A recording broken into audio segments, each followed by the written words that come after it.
Tell me. This meeting is being recorded. So, good evening, everyone. So, we are here to finalize our strategic turnaround presentation for Thompson Telescope Ltd. A case dating back to 2002 that aligned on the macro story first. Thompson started out strongly as the UK sales arm for its US parent group under PH Holding PLC. When EMEA customer demand custom configuration like specialist motion drive, the CD camera attachment, and custom software, the logistic of shipping custom order from the US become too slow and expensive. 6 years prior to the case date, they opened the manufacturing facility at ABBW well in South Wales. In Italy, this was a massive success. By the year 2000, they reduced their US part dependency to 50% by value and sell search. But looking at the recent data up to 2001, the whales have completely come off the wagon. Turnover have flattened and profit disappearing. Let's break down the for the financial first. So Fat, you can best. Okay, thanks, Faiz. Let's look directly to the table 2921 to see the financial bleeding. So from 1996 to 1999, Thomson's looked like a hyper-growth company. Turnover jumped from 2.78 million to a peak of 8.96 million. Trading profits followed that trajectory, climbing from a loss 180 in 96 to healthy profit 906 in 1999. However, look at 2000 and 2001. In 2001, turnover flattened at 9.07 million, but look at administrative like expenses, they spiked from 2.21 million to 2.72 million.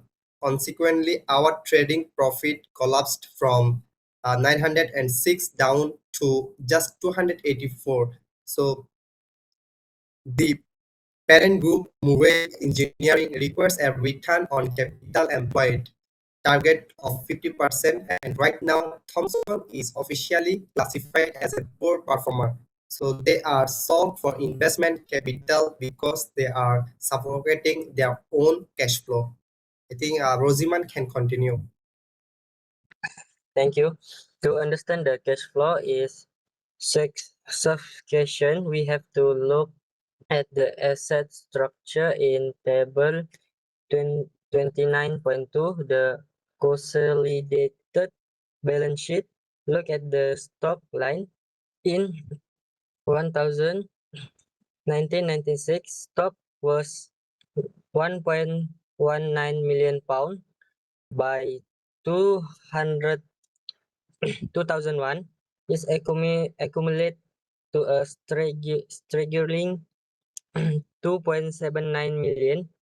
Our cash is had plummeted from 752,000 pound in 1000 sorry 1999 to just 230,000 in 2001. Peter Nettle, the financial director, pointed out that the cost of holding and servicing these inventories is a massive 20% per year. If you calculate 20% of our 2.79 million inventory, we are spending over 558,000 on only just to let stock sit on the shelves. That is nearly double our extra trading profit from the year 2001.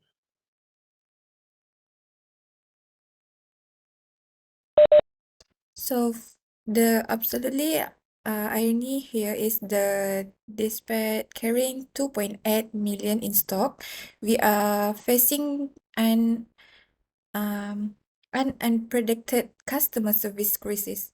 Red Fox, the sales manager, notes that customer complaints about broken delivery promises through the roof.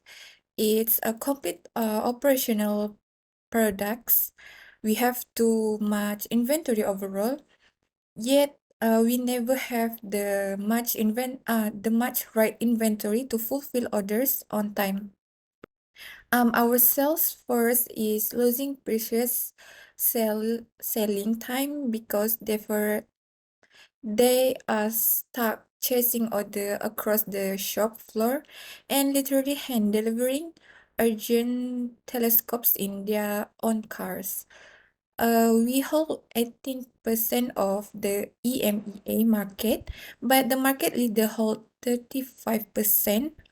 We are actively giving away market share because our supply chain is completely paralyzed. Okay, and for me, and if you back to organizational architecture, look at the organizational chart in figure 29.1. The silos are highly apparent. John Talk has driven cell from the front historically, but there is a zero cross-functional bridge between sales under Red Fox and manufacturing under Bronwyn Curtis. Manufacturing has a tiny footprint in terms of management. Brownwayne is managing production engineering, buying, stock control, warehouse control, and a 25% works team all on a own. The engineering department under Jack Rule operates in a complete vacuum, designing product without evaluating how those design break the manufacturing planning system down the line. All right. Thank you, Shen. So let's truly tackle question one. What problems are being created for manufacturing by sales, engineering, and the current production and stock control procedure? Let's unpack the cell dynamic first.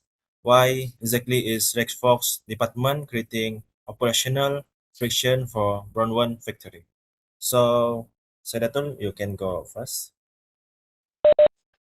So the problem is the sales treats the production facility as an infinite capacity buffet.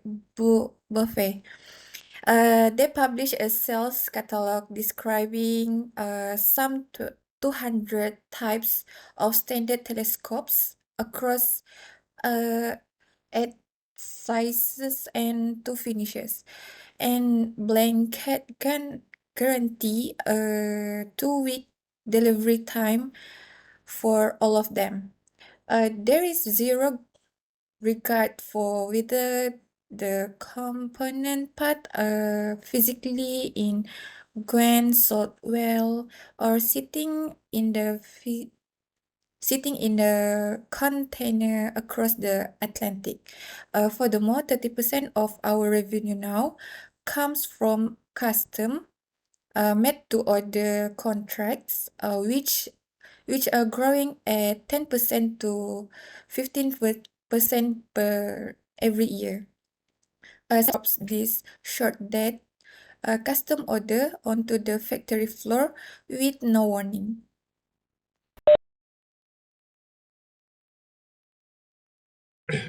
And let's explain the exactly operational penalty of those not warning order. To certify a screaming cell rep, Brown's team is forced into batch splitting. If a machine operation is in the middle of a plan, efficiency 100 unit run of components. They are forced to tear down the machine setup execute a fraction of the batch to satisfy an immediate emergency and leave the remaining part unfinished. Later, where those remaining parts inevitably become a grant, they have to pay for a second machine setup. This destroys label production, create any unmanageable amount for partial work in progress, closing around the factor, and drive up the work overhead, which already accounts for 12% of our total product cost breakdown. Okay, so it gets even worse inside the physical warehouse. And because the delivery are late, salespeople frequently march directly into the finished goods warehouse to hunt for missing telescope or manually bypass the queue to satisfy their specific clients. So this completely compromise the warehouse inventory data. Warehouse control process customer order strictly in the sequence received unless sell instruct otherwise, which is the case that they are frequently do.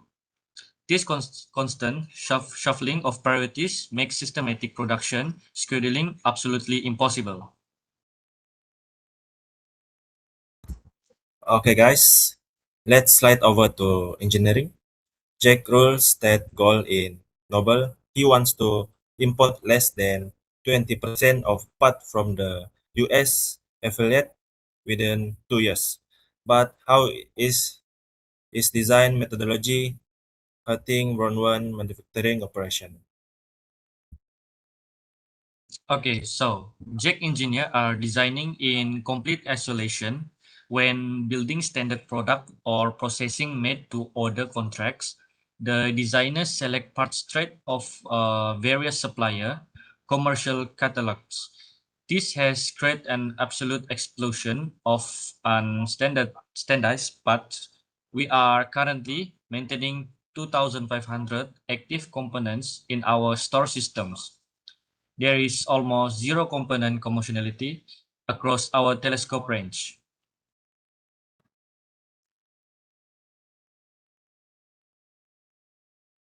So this lack of reduces massive financial and procurement burden. So because parts from the US affiliate are numbered on a completely separate system starting with the prefix A, our inventory ledger is highly fragmented. So more critically, the US affiliate requires 4 months advance notifications for UK requirements, allowing minor changes up to 1 month prior and absolutely zero change after that. Because engineering is not standardized components, we are forced to accurately forecast demand for hundreds of highly specific unique American parts for months in advance. So since sales forecasts are like a notoriously unreliable, we are guaranteed to order wrong parts. Thank you, Shen and Fahad. So let's look at the actual ad- administrative system. Our stock control and production control system are supposed to keep the operation steady.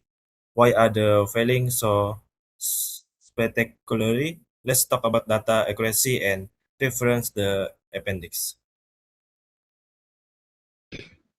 The the foundational flaw is that our stock record have an average accurate rate of only 40%. Think about that. 16% of the data on our screen is flow out wrong. Let's analyze Appendix 29.1, which details the print run for steel tube material. Look at the safety stock level is set to 100 meter and the record quantity is 370 meter. The system is designed to automatically generate a requesting the moment stock flow below safety level based on estimate lead times, but the user number are really adjusted, meaning they are completely out of date if a sudden peak occurs or if data was extracted incorrectly in that stock. Click simple enters in the deliver that box. This means buying a product control operate in a reputable set of expedited pain.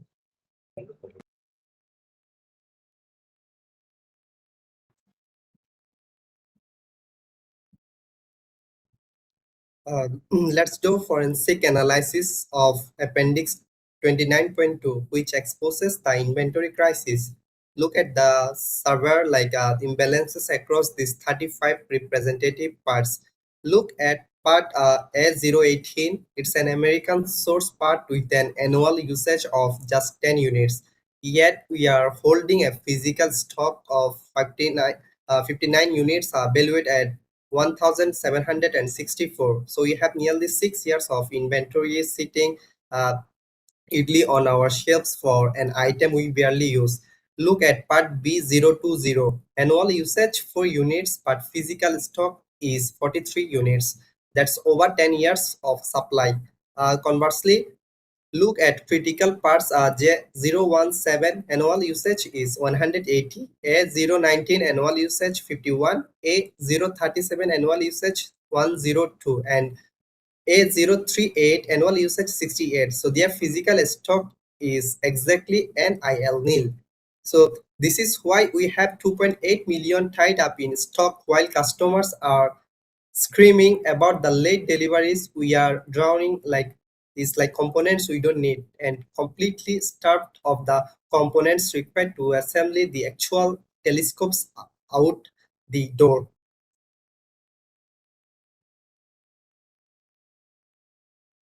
And look at how the data breakdown destroy the assemble flow. Product control issue assemble order on week in advance and order 1 week in advance and the store try to keep the part because of the 40% data accurate.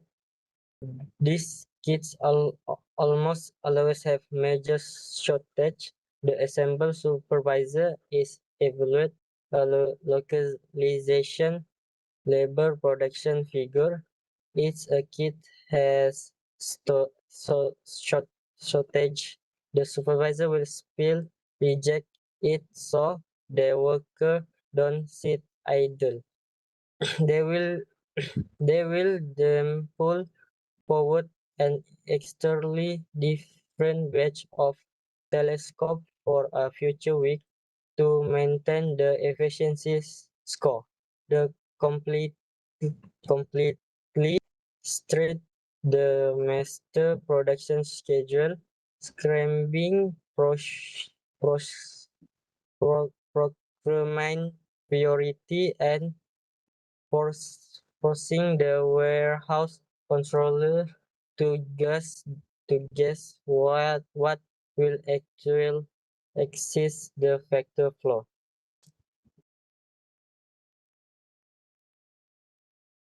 So let's add the store procedure to this fire. Stock check are only done twice a year using untrained volunteer over a weekend. If there is a major discrepancy, the stock controller don't even have the administrative time to investigate it.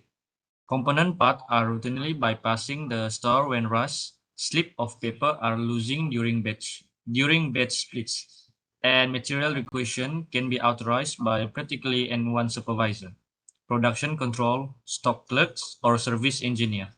It's an auditable open a loop system.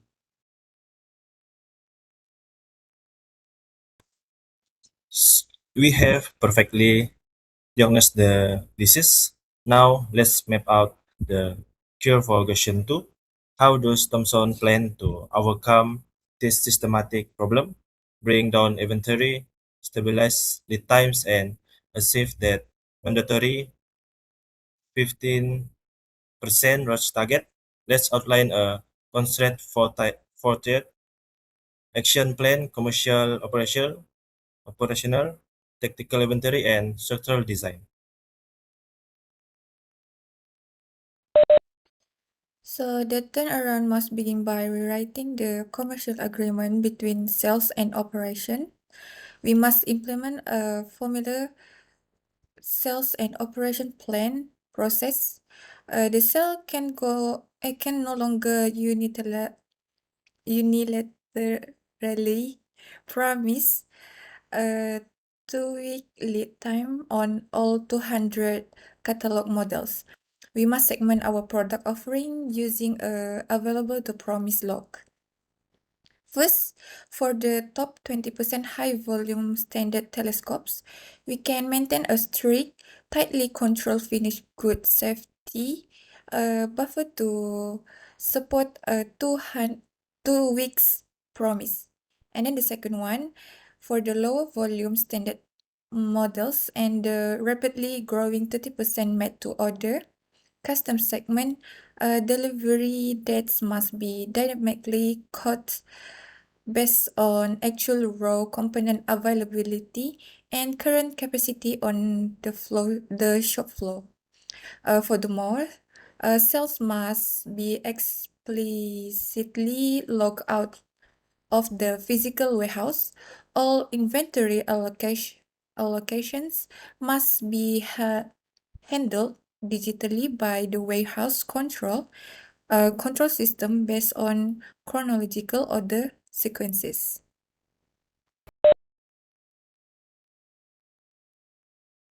We must fundamentally change how we schedule the EBBW value factor. First, we must eliminate the metric of localization labor production that reward assemble supervisor for pulling future work forward and breaking the schedule.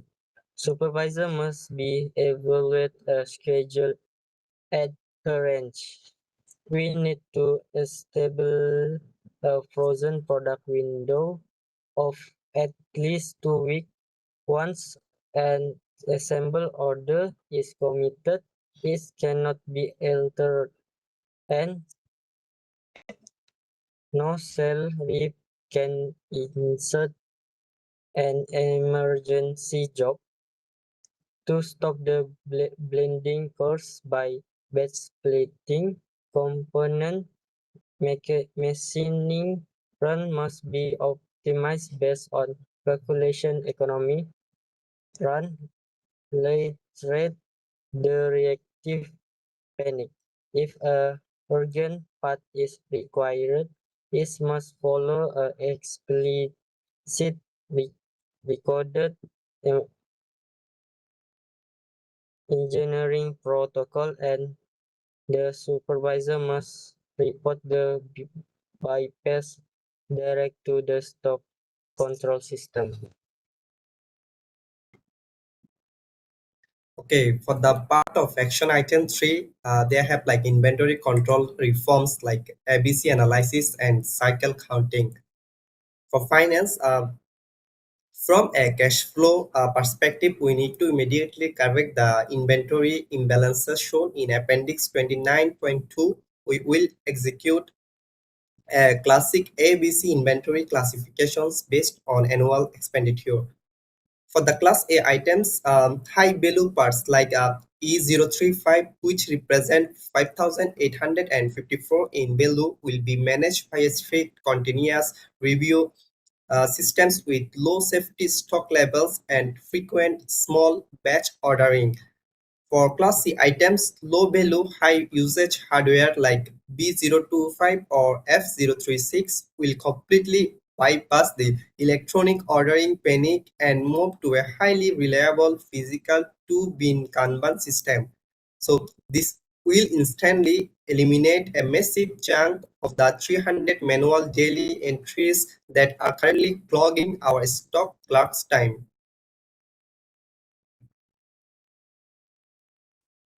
So to fix our absolute 40% stock record accuracy, we must scrap the twice a year volunteer stock tag and implement cycle counting.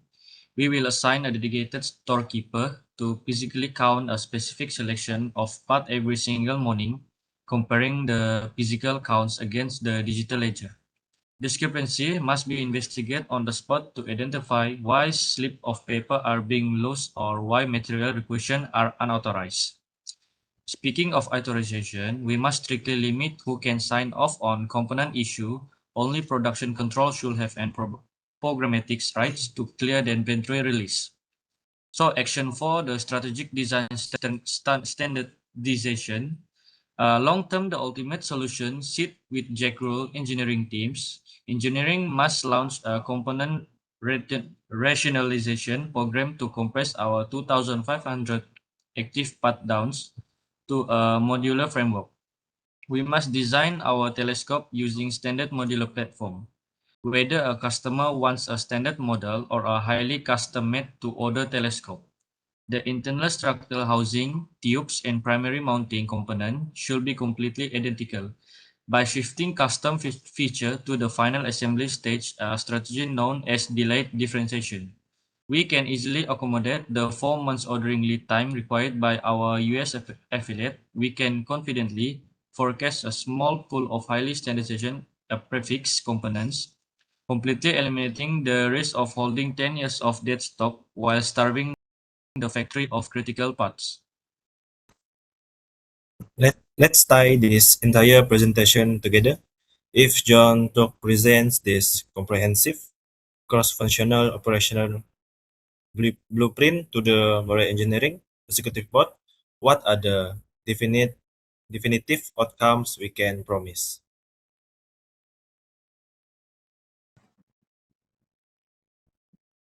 Uh, for financially, the path to the 15% growth target is clear.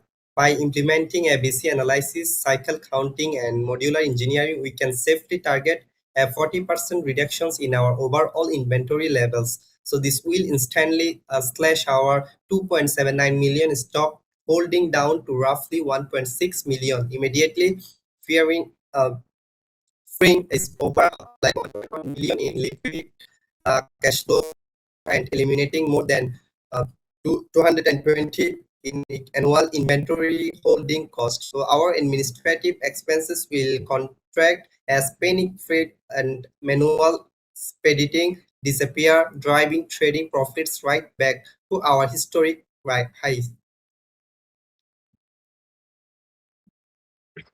Operationally, EBB value will finally transform from a reactive environment of constant firefighting into a smooth, fleet manufacturing facility.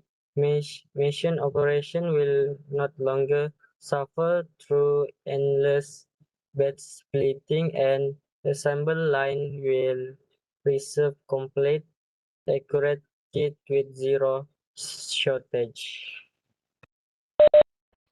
And commercially, our delivery lead times will drop from an unpredictable and broken reality down to an guaranteed, highly reliable fulfillment standard.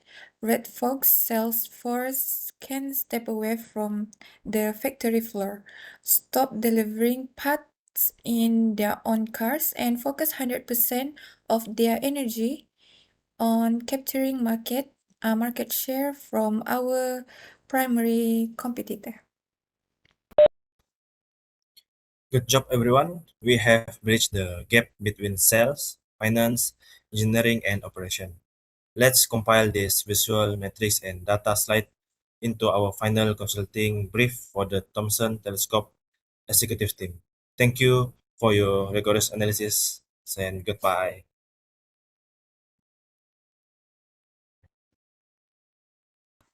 Okay, stop.